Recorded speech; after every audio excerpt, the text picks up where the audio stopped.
Every day, millions of people enjoy the softness of sheep's wool, a natural material prized all over the world. But have you ever wondered how this remarkable fiber is produced? Let's explore how over 78 million sheep are sheared each year in Australia and take a closer look at the fascinating world of wool production.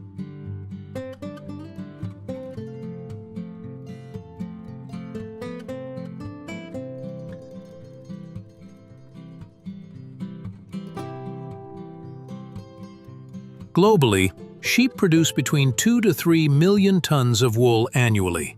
Wool is a prized raw material known for its softness, natural curls, and versatility.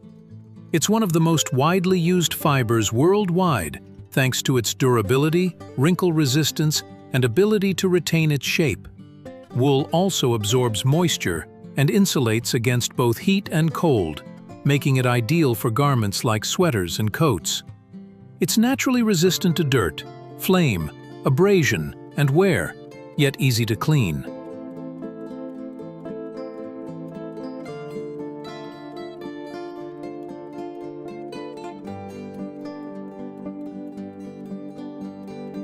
Wool has been used for centuries. Historians believe people began raising sheep for food and clothing around 10,000 years ago. In 1797, Britain sent 13 sheep to Australia, marking the start of what would become the world's largest wool industry. By the early 1800s, Australians were shearing sheep by hand, using scissors. Today, powered clippers and modern tools help shearers keep up with Australia's massive flocks, producing around 350 million kilograms of wool per year.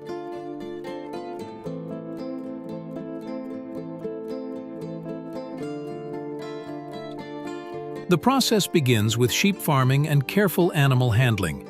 Shearing is usually done once a year during the warmest months, spring or early summer, to avoid stress on the animals. Skilled shearers follow strict protocols like gently lifting sheep by their legs, never by the fleece, and quickly returning them to food and water. On a good day, a shearer can handle 140 to 200 sheep, aided by a ceiling-mounted harness that helps support their body during long shifts.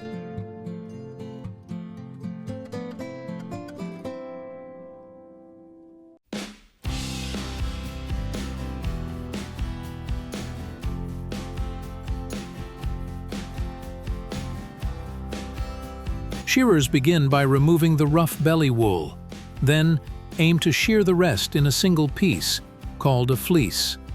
The fastest shearers can finish one sheep in under 2 minutes, using electric clippers with wide, sharp blades connected to a powerful motor. These clippers need regular sharpening, after about 18 sheep, to stay effective.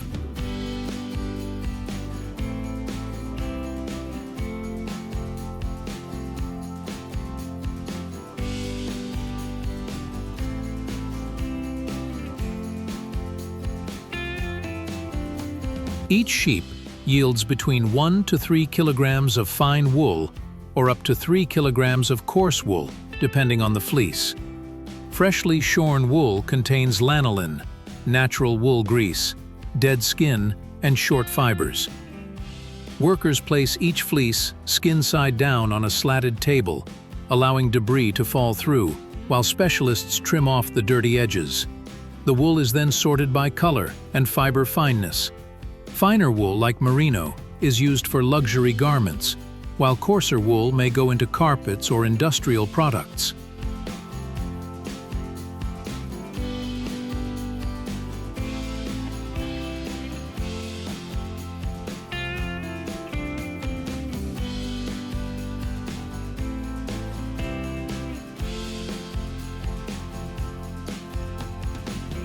Next comes washing, removing dirt, oils, and impurities, followed by compressing the clean wool into 200 kile bales. These are shipped to factories, where up to 8,000 kile of wool arrives daily. The first step is dyeing, where up to 150 kilos of fleece is loaded into a steel basket and pressurized with water to infuse color. A centrifuge removes excess water, but the wool still needs drying, done in a massive microwave dryer that uses heat and vacuum suction to eliminate moisture.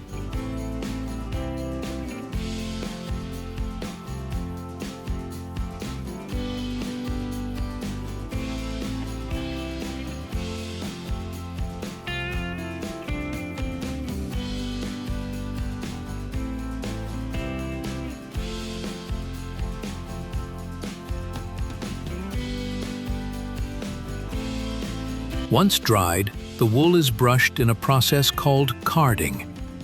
It passes through over 100 rollers covered in fine metal wires, aligning the fibers and removing tangles. Then comes spinning, twisting the fibers into yarn, with at least 4 twists per inch for strength. The finished yarn is wound onto bobbins, ready for weaving.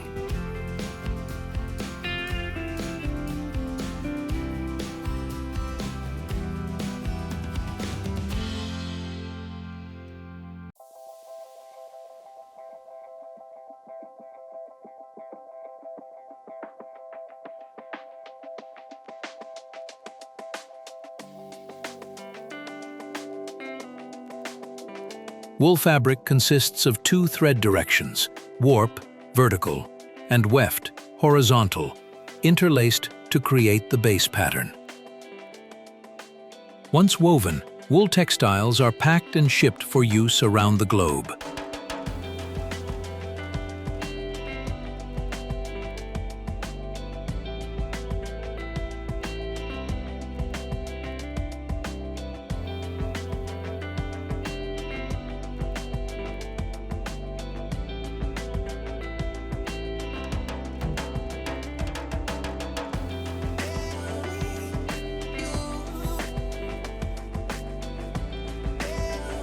If you're curious about how aluminum foil is made, check out the link in the description.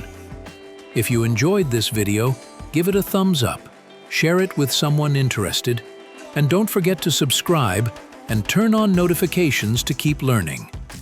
Thanks for watching.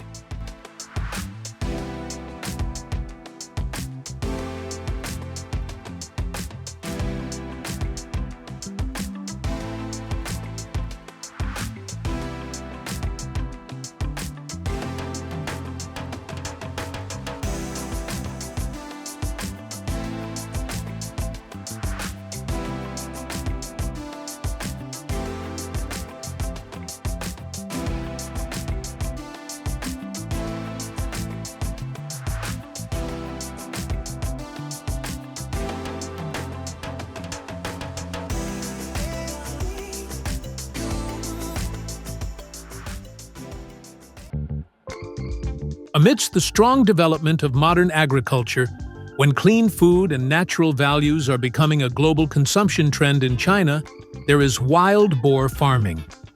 Not as noisy as large industrial pig farms, the wild boar farming model creates a special attraction thanks to the combination of wild identity and high economic potential.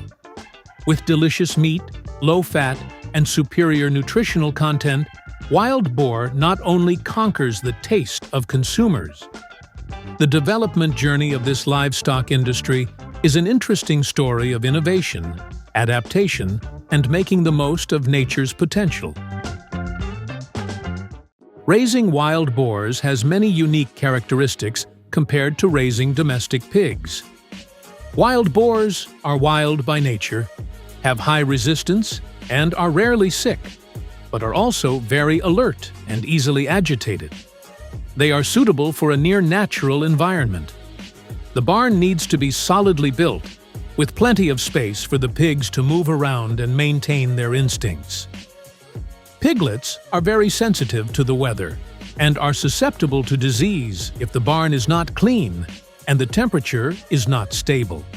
Therefore, they are often raised in a separate area with a warm and airy environment, making it easy to care for, monitor their health, and limit the spread of disease.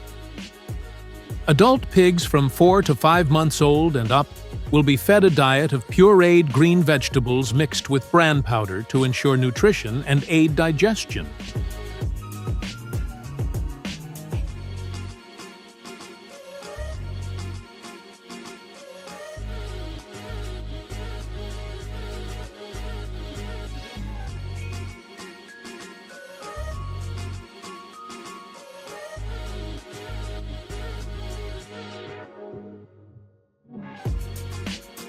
In addition, corn, potatoes, rice, bran, or bean dregs can be added to increase energy.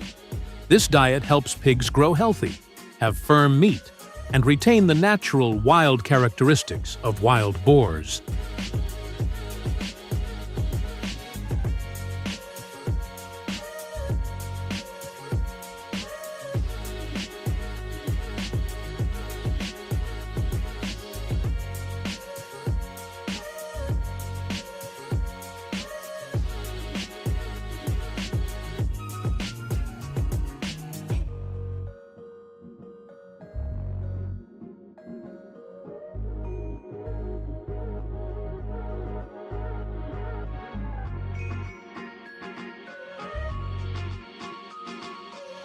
Newborn piglets and their mothers need special care in a clean, warm, and quiet environment to ensure their health. The mother pig must be provided with adequate nutrition to feed her young and kept in a separate area to avoid stress and ensure the safety of the piglets in the first days of life.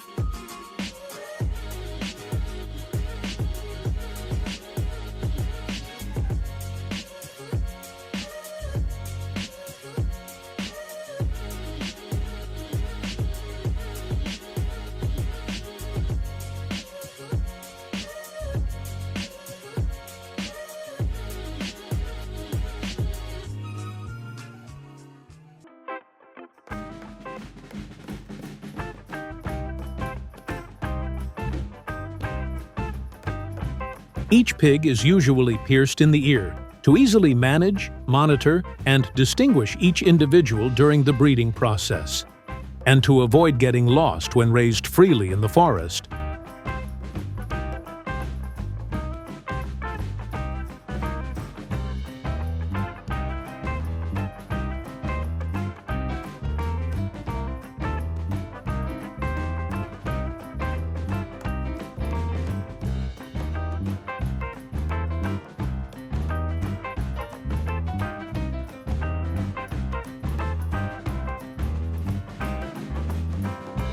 Occasionally, wild boars are raised free-range in the forest, helping them grow naturally and become healthier thanks to more exercise, exposure to the natural environment, and diverse foods such as grass, roots, fruits, and insects. This method not only preserves the wild nature of the species, but also improves the quality of the meat, increasing the economic value for the breeder. However, free-range farming also requires strict management to avoid loss and the risk of disease from the natural environment.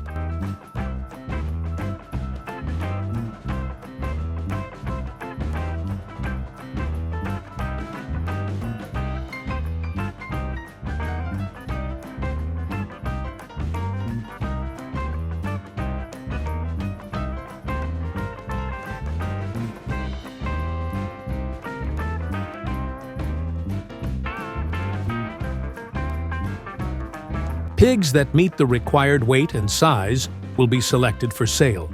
Before selling, the pigs will be carefully weighed to determine the exact weight, helping the seller and buyer easily negotiate the price and ensure benefits for both parties.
Wild boar farmers often hold small parties to enjoy wild boar meat, both as an occasion for family and friends to reunite and to show pride in the fruits of their labor and the quality of the products they raise themselves.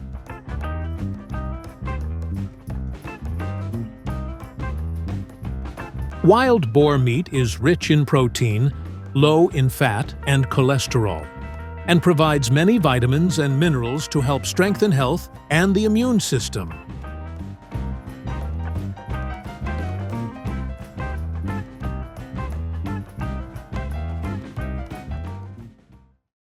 The birds' nests that we often eat, pure white, lightly fragrant and full of nutritional value, surprisingly, are made entirely from the saliva of swiftlets. It sounds unbelievable, but it is the truth. That process takes place in the dark, quietly, but creates a masterpiece from nature, both fragile and precious. And it is from that miracle that the profession of raising and exploiting birds' nests was born, opening up an elaborate journey from the tiny nest to the dish considered the quintessence of heaven and earth. Swiftlet farms are usually located in warm, quiet areas near natural food sources such as coastal areas, swamps, or mangrove forests. In addition, swiftlet farmers also build specialized houses, called bird houses, designed to resemble caves to attract swiftlets to nest.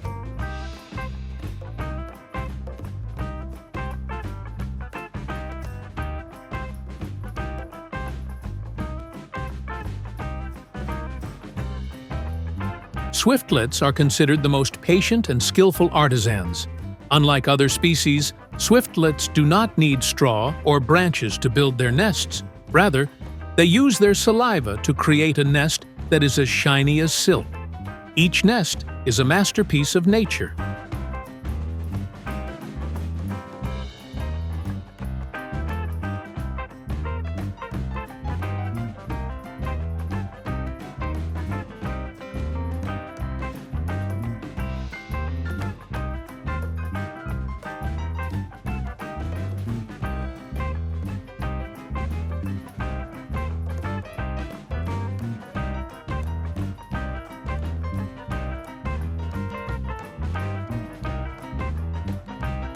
When the breeding season comes, male and female swiftlets will choose a suitable location on the ceiling, cliff, or inside the birdhouse to make a nest. Once completed, the female bird lays 1 to 2 eggs and takes turns incubating them with the male bird for about 22 to 23 days.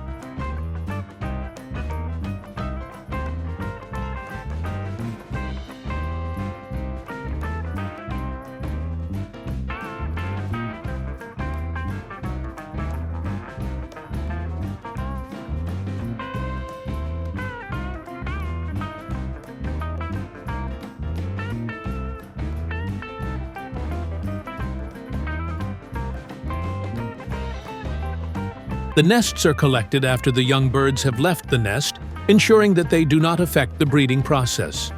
The breeders use their hands or specialized tools to remove the nests, then clean, dry, and preserve them. They can be harvested 3 to 4 times a year, depending on the breeding cycle.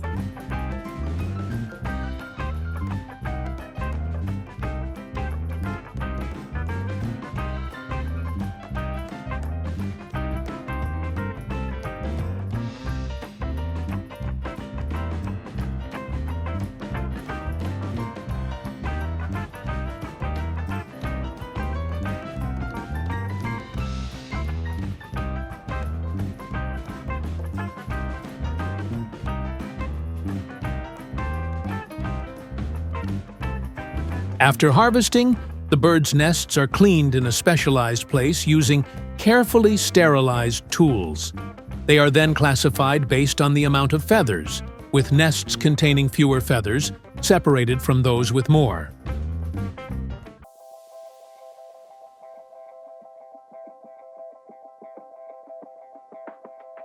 The next crucial step is the meticulous task of picking feathers.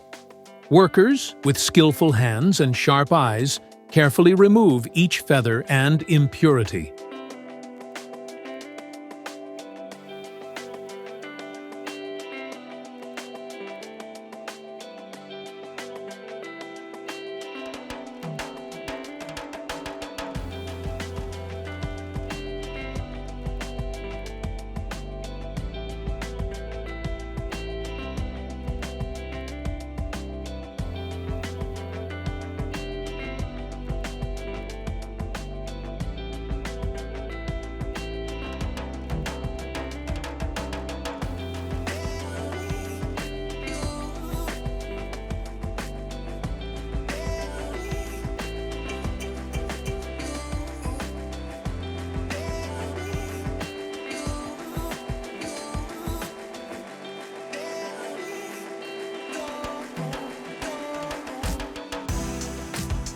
This process demands patience and attention to detail, ensuring the nests are perfectly cleaned. It is more than just a task. It is an art, creating the purest, most flawless birds' nests.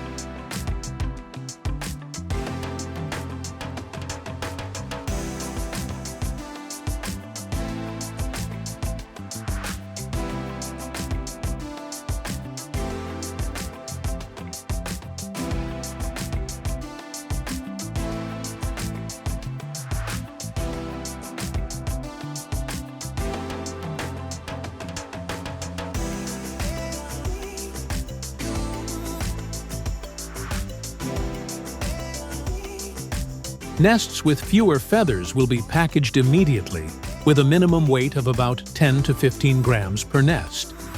This is a suitable choice for customers who want to enjoy a bird's nest at an affordable price.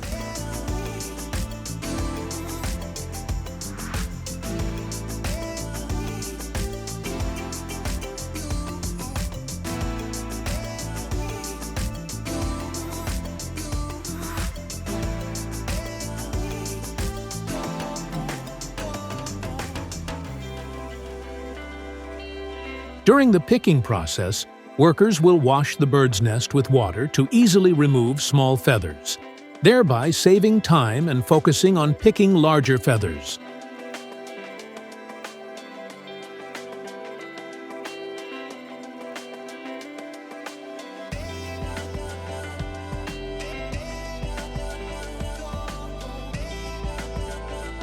After cleaning, the bird's nest will be thoroughly tested for quality to ensure it is free of impurities and meets standards.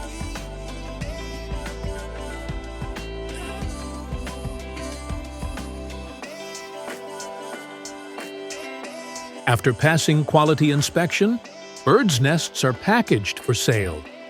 Broken or misshapen nests are remolded to ensure uniformity. The nests are then dried in a controlled room with fan airflow and adjusted temperature to preserve their nutrients while drying evenly.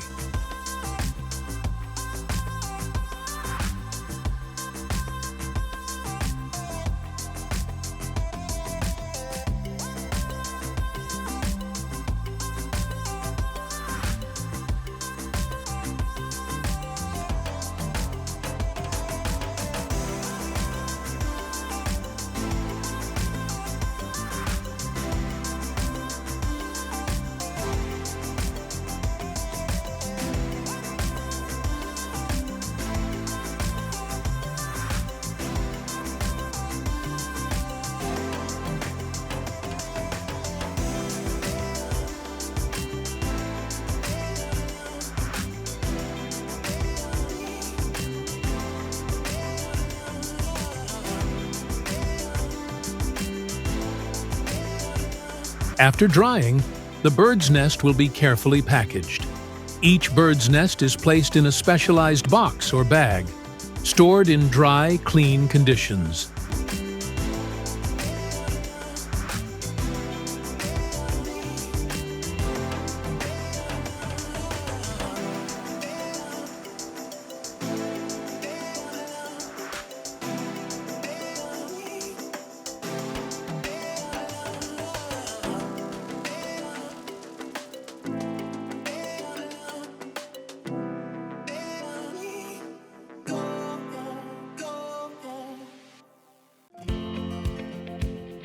Hidden beneath the frigid waters of China's streams, the giant salamander lurks like a living fossil from the Jurassic era. Growing up to 1.8 meters long, it holds the title of the world's largest amphibian. But here's the real mystery. This ancient creature is now being farmed on an unprecedented scale. Could this be the key to its survival, or is it an even greater threat to its future?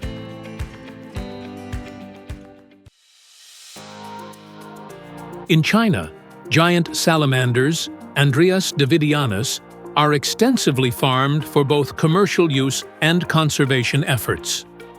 The farming process is typically divided into two key stages, corresponding to the salamander's size and developmental phase.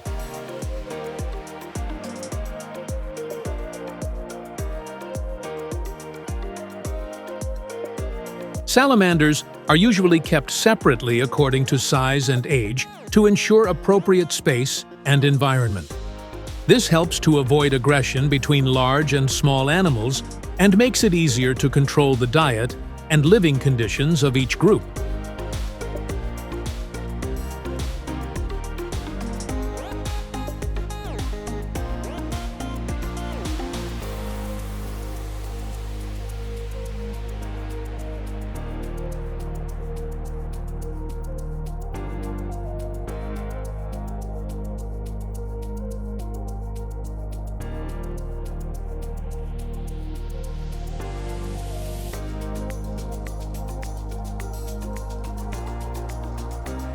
Chinese salamander eggs are usually laid underwater in cool, moist environments, as they are a species that lives primarily in cold streams or lakes.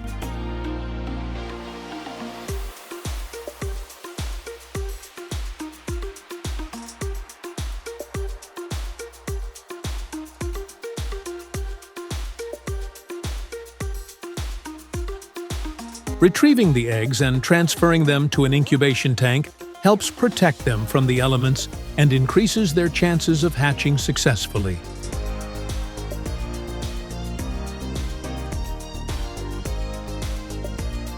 These bags help keep their habitat stable while minimizing exposure to outside factors that could affect the salamander's development.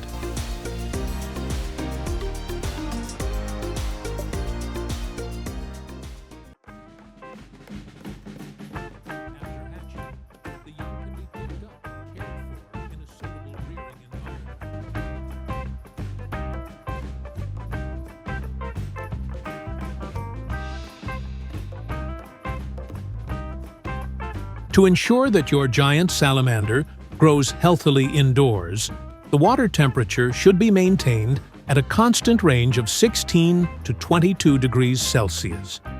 In addition, it is necessary to maintain a suitable oxygen level to facilitate the growth of this species.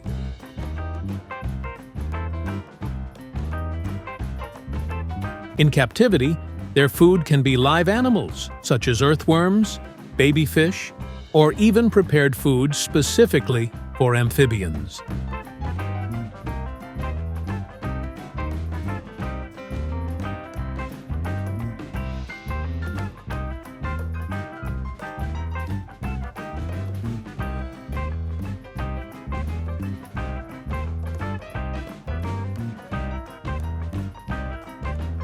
In the larval stage, 0 to 3 months old, it lives on yolk, then eats plankton, insect larvae, and small crustaceans. When it grows legs, 3 months to 1 year old, it switches to earthworms, small fish, shrimp, and insects.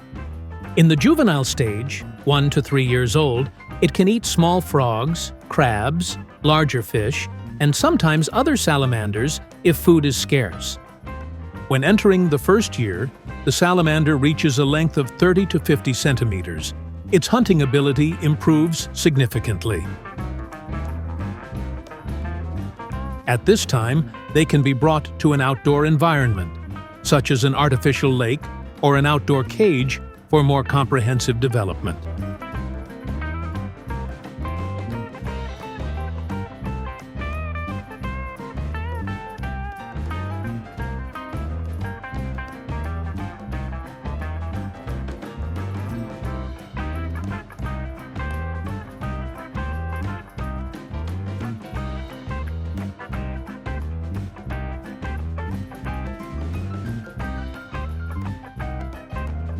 Keeping the cage clean plays an important role in maintaining the health of the iguana, helping to reduce the risk of disease by up to 70%.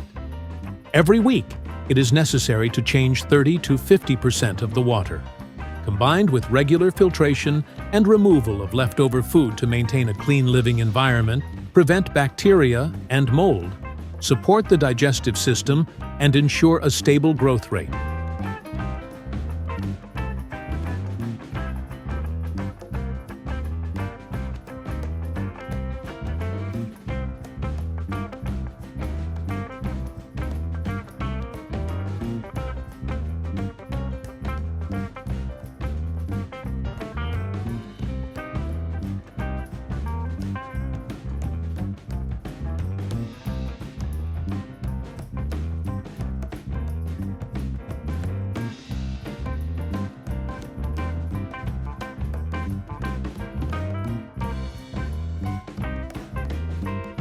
When the Chinese giant salamanders reach a standard size, they are harvested for restaurants, herbal markets, or conservation programs.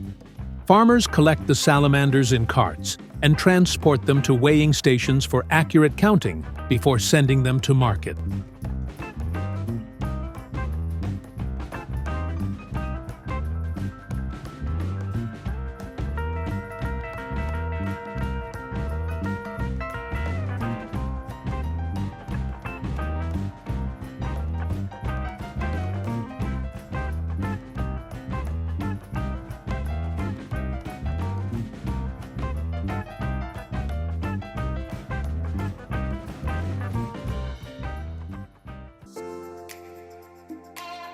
In China, salamanders are considered a delicacy and are often prepared in dishes like herbal stew or soup. With high nutritional value, their meat is not only prized in cuisine, but also used in traditional medicine to promote health. Thank you for reading. Wishing you a wonderful day.